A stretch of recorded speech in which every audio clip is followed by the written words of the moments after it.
today we're going to be taking a look at Julius Evola, Julius Evola's Fascism as Viewed from the Right, a work that I believe was written in the 1960s, very much post-World War II, where Evola was looking back and reflecting on the state of Italian fascism, which he, I believe, was relatively involved in. Certainly he had personal communications with Mussolini while it was going on. And during the Second World War, there's a note in there that refers to him being flown out to one of the Axis strongholds where Mussolini and Hitler were being held at the same time during the war proceedings. So he seemed to have quite a lot of depth and insight and personal involvement in this to be able to draw back on.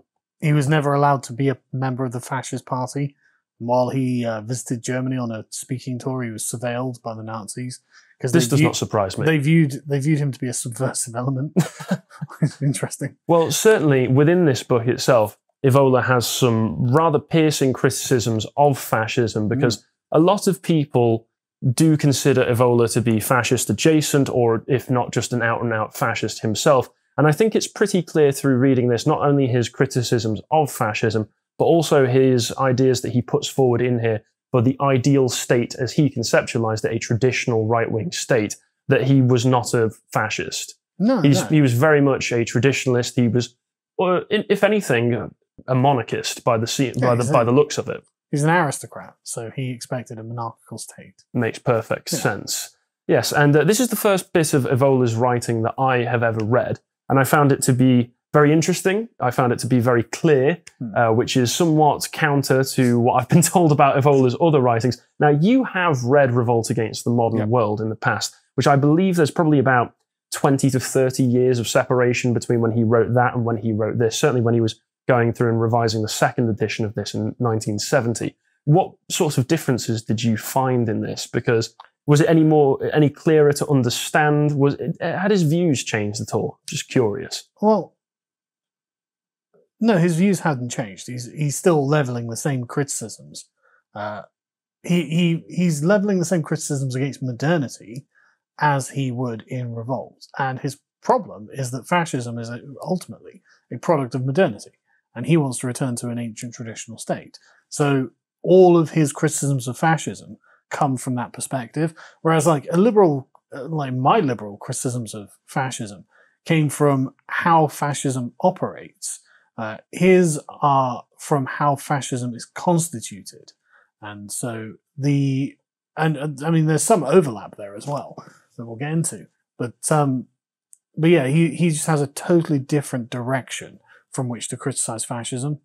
From the right, as the title implies. Yeah, literally but the very furthest right. Oh, yes. And that was one of the most interesting things about this book for me, was that it presented a perspective on fascism that is completely alien to anything that you would expect from anyone who isn't really within Evola's mindset, which is rarer and rarer to find these days, because Evola himself came from an aristocratic background.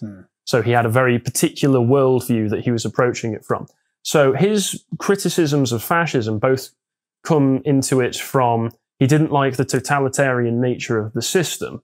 He didn't like it. It was all this outside of this particular work. He has an essay that's collected in another collection of the works, where he complains about the fact that as part of the fascist party you had to have an identity card, which is almost a Peter Hitchens kind of complaint about it, which I completely agree with. Yeah, I hate but it wasn't just the totalitarian aspect, like you say. It was the democratic and mass state aspect of it, which reminded... It's the modernist aspects of it. Yeah, it's a modernist philosophy. Yes, certainly. Having read Nietzsche recently, Beyond Good and Evil, it reminded me of Nietzsche's complaints of the mass man and the democratic herd, which was that it seems to take society, which should be hierarchical and should be ordered, and levels it all down to the lowest common denominator through the democratic process.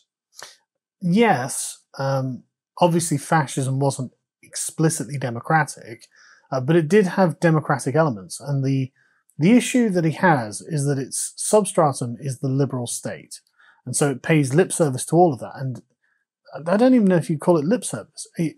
I mean, there's one particular part where he says that Mussolini is arguing that actually the right are the real Democrats, because fascism includes every person in society, and therefore the state is involved in every aspect of every person's life, and therefore that's true democracy. And of course, Evola's like, but I'm not in favor of any kind of democracy. I'm a raging elitist.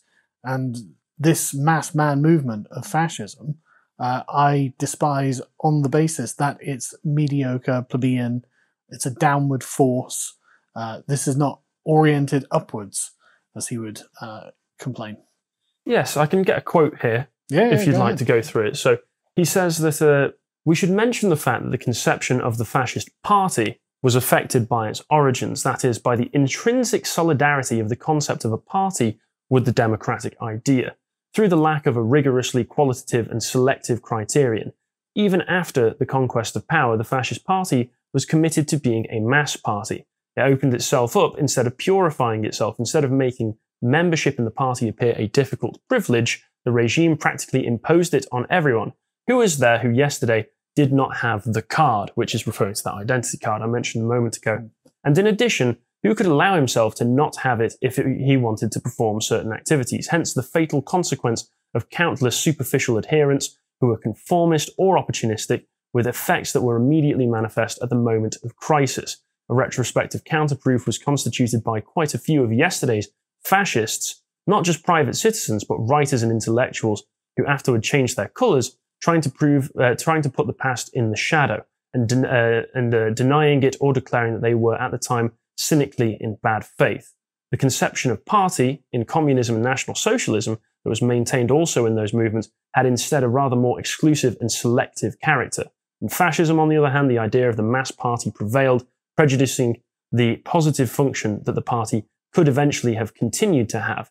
From our point of view, positive outcome in conjunctions of this kind, the positive counterpart of the revolutionary concept of sole party in a normalized and integrated institutional context should instead be thought of in terms of a type of order, the backbone of the state, participating to a certain degree in the authority and dignity that gathers, indivisible, at the top of the state. So he's essentially saying that the state should, in a sense, exclude all of the people of lower orders and not open itself up, as far as I can tell, not open itself up to the kind of rabble that Evola looked down upon as not being fit for political action, almost in an Aristotelian sense, going back to how Aristotle in the Politics conceptualized the idea of a citizen, similar to Cicero as well, being the higher order of society that doesn't have to take part in manual labor and such things that could sully the political spirit within him.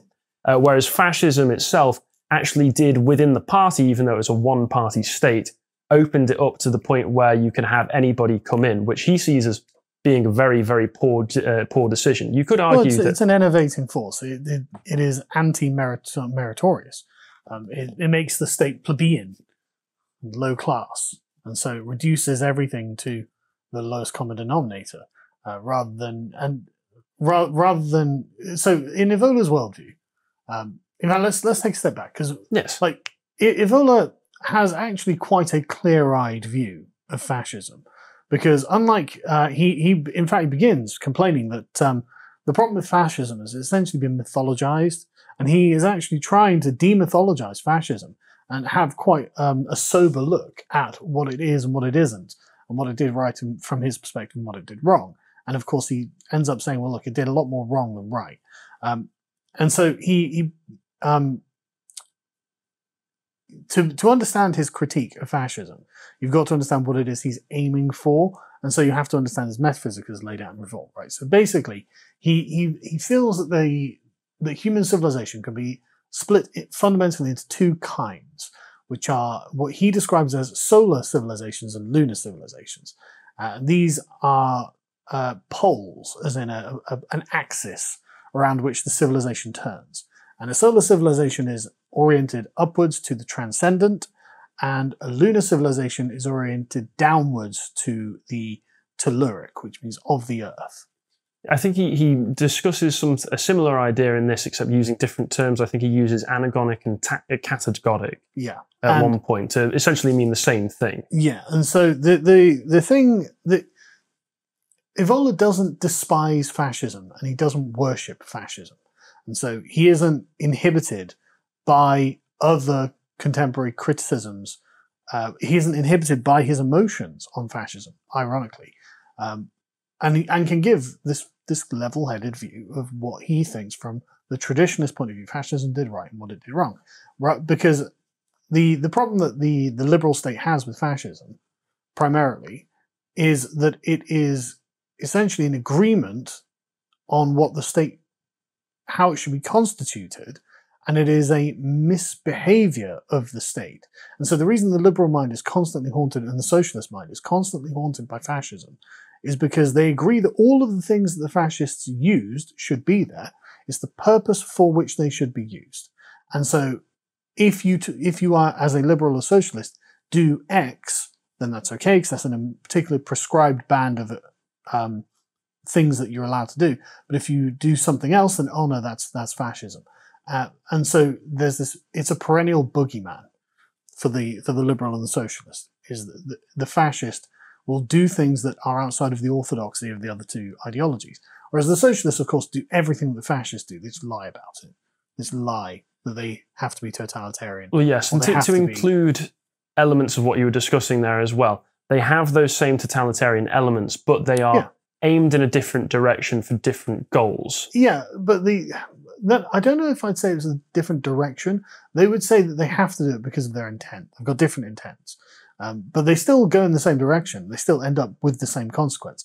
The socialist just has to lie to themselves why they're doing it, right? The fascist is just basically honest about it. But the point is, this leads Evola to be able to say, look, there are a couple of things about fascism I actually like, and we're right. And he actually gives us literally a direct description.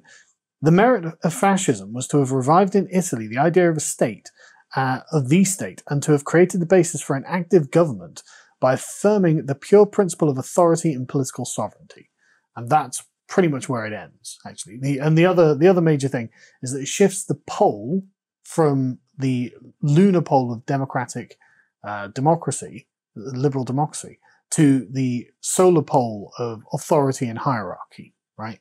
So the civilization revolves around the base and the plebeian under the lunar, the mass man of the lunar order, to the elite hierarchical aristocratic man in the solar order, right? Where excellence can become a natural part of life, unlike utilitarianism, which is the natural part of the lunar order.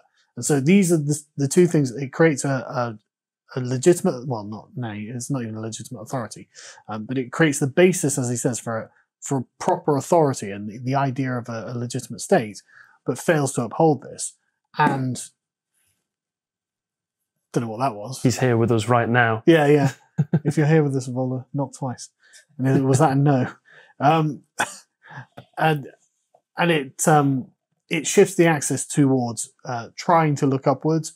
But the problem is fascism, so constituted, can't fulfill any of these goals, and it doesn't really understand itself, and it's very confused. And that's. I mean, he basically points out it's not really very much different to communism and National Socialism. But unlike them, it didn't have a proper doctrine of revolution that preceded its own action, and so it had many discordant ideological tendencies that it couldn't overcome. At one point, he explicitly states that action came before doctrine. Yeah, absolutely. Because given the historical circumstances that fascism arose in, it was very much military men get back from the war, see communists trying to destroy their country, and then try to do something about that. And then from that point onwards, essentially make it up as they go along. And which is what Mussolini did. Yeah, and you have someone like Giovanni Gentile in the background trying to create a doctrine surrounding post hoc rationalizing. Yeah, post hoc rationalizing. But within Giovanni Gentile's conception, he did have a lot of Marxist priors, as I understand so did Mussolini. But Giovanni Gentile, being that he wasn't directly in the seat of power, it seems, stuck much more closely to those priors, and Evola actually is quite critical of him at certain points in this. Gentile was one of Europe's leading Hegelians. Yes, I've heard that a number of times, but Evola does not seem particularly happy with him, and in fact dismisses a lot of Gentile's theorizing as utter nonsense. Yeah, at certain points. To move back onto one of the points that you brought up about the way that fascism is used as a boogeyman. It's quite interesting because, once again, Evola does point out that there are positive aspects to the prescriptions that fascism was trying to put forward, that he saw as being almost a return to the kinds of more hierarchical aristocratic states that he preferred. Obviously, it did not completely transform it, and certainly he completely dismisses at certain points the Salo Republic that happened after Mussolini returned to power as basically being left-wing trade unionist nonsense. Yeah, I mean, the problem ultimately that Evola has is that it's a modernist state with a traditionalist aesthetic. Yeah, it doesn't fulfill any of the promises it's trying to make. To watch the full video, please become a premium member at lotuseaters.com.